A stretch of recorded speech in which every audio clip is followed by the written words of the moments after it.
Baiklah, kita akan sambung dengan pertanggungan ya, dengan hukum pertanggungan. Nah, di dalam hukum pertanggungan sesungguhnya adalah suatu perjanjian dua pihak yang mengalihkan resiko dari pihak tertanggung yang diberikan kepada penanggung ya. Nah, untuk mengalihkan resiko itu tentu ada biaya yang harus dibayar. Itulah yang dikenal sebagai premi. Karena objek dari pertanggungan itu adalah resiko, maka premi sebetulnya adalah gambaran dari tinggi atau rendahnya resiko. Apabila resikonya tinggi, maka preminya tinggi. Apabila resikonya rendah, maka preminya rendah. Ya, ini adalah bentuk pengalihan resiko. Misalnya saja contoh praktisnya adalah dalam asuransi kesehatan misalnya begitu ya. Apabila saya sakit, sesungguhnya resiko itu adalah tanggungan saya. Ya, itu resiko saya untuk datang ke dokter, kemudian membeli obat dan membayar jasa dokter. Tetapi karena saya mengikuti asuransi dengan bersepakat pada perjanjian asuransi tertentu, maka resiko-resiko yang seharusnya saya tanggung sendiri, maka dialihkan kepada pihak tertanggung. Pada pihak penanggung. Ya. Nah, untuk pertanggungan, maka badan hukumnya sudah ditentukan oleh undang-undang harus dalam bentuk badan hukum. Badan hukum yang melakukan kegiatan usaha pertanggungan. Ya. Nah, untuk pertanggungan jenisnya ada 3. Yang pertama adalah pertanggungan jumlah, yang kedua adalah pertanggungan kerugian, dan yang ketiga adalah pertanggungan campuran. Ya, nanti kita bahas satu-satu, mahasiswa bisa membedakan satu dengan yang lainnya. Yang pertama adalah pertanggungan jumlah. Ya, pertanggungan jumlah ini pertanggungan yang hanya akan membayar jumlah yang sesuai dengan kerugian yang diderita oleh tertanggung.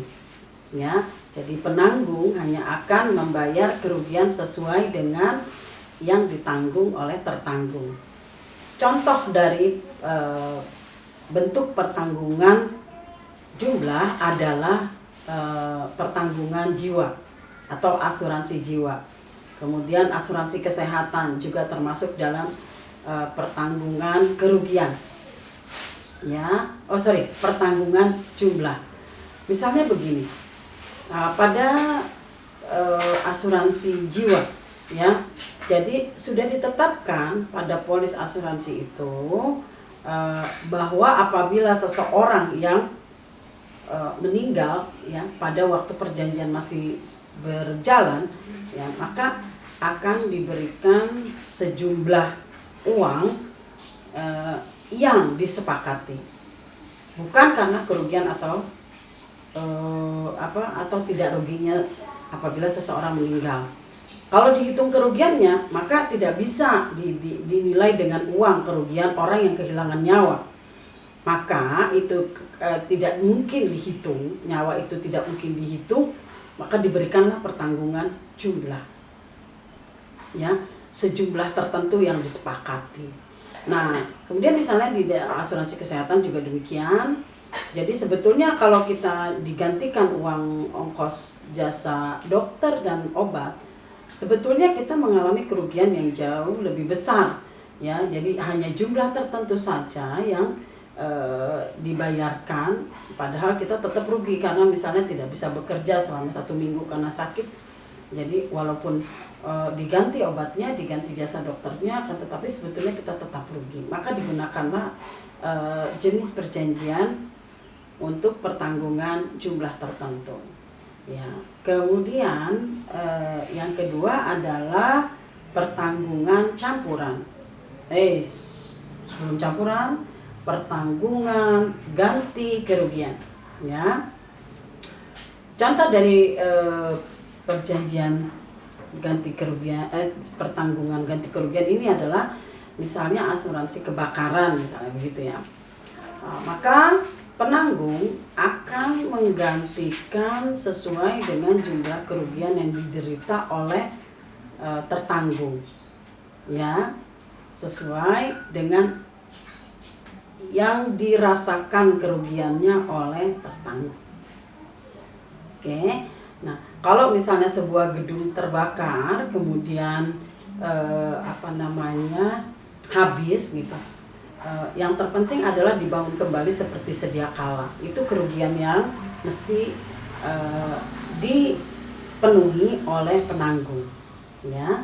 Jadi pertanggungan ganti kerugian adalah perjanjian pertanggungan yang akan menggantikan kerugian yang diderita oleh si tertanggung, ya.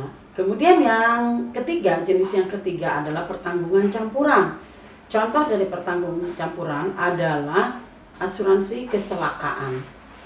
Ya, kedua-duanya digunakan, baik jumlah tertentu dan juga kerugian tertentu.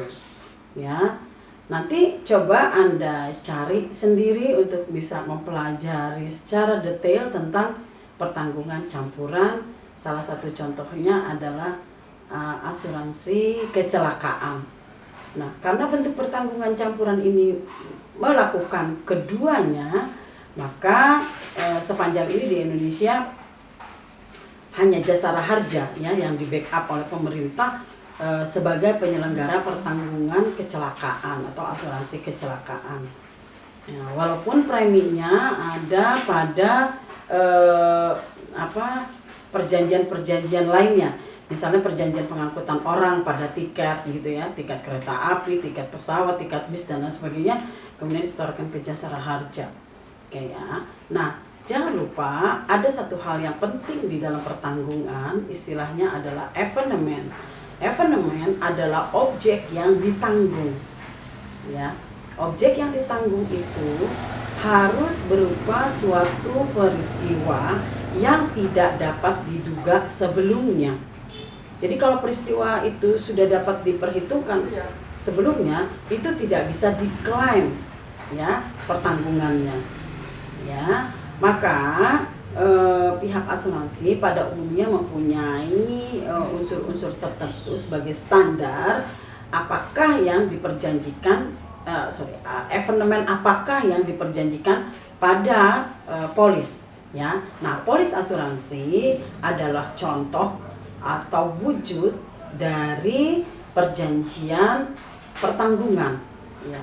Dan yang membedakan perjanjian pertanggungan dengan perjanjian-perjanjian lainnya adalah perjanjian pertanggungan harus dalam bentuk tertulis ya. Nah, kalau nanti Anda belajar pada hukum perjanjian,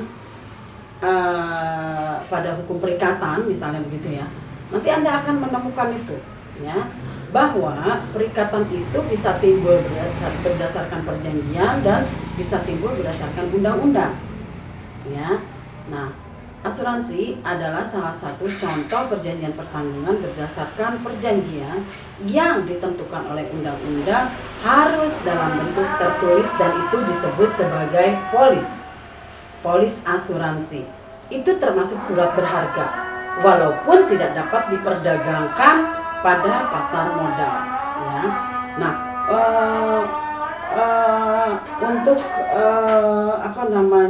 pertanggungan pada umumnya banyak sekali perantara-perantara dalam perjanjian pertanggungan yang disebut sebagai agen pertanggungan ya. Dan agen pertanggungan itu melakukan pekerjaan makelar sebetulnya seperti awal kita bahas ya. Demikian pembahasan kita kali ini, nanti kita akan lanjutkan dengan kepailitan. Assalamualaikum warahmatullahi wabarakatuh.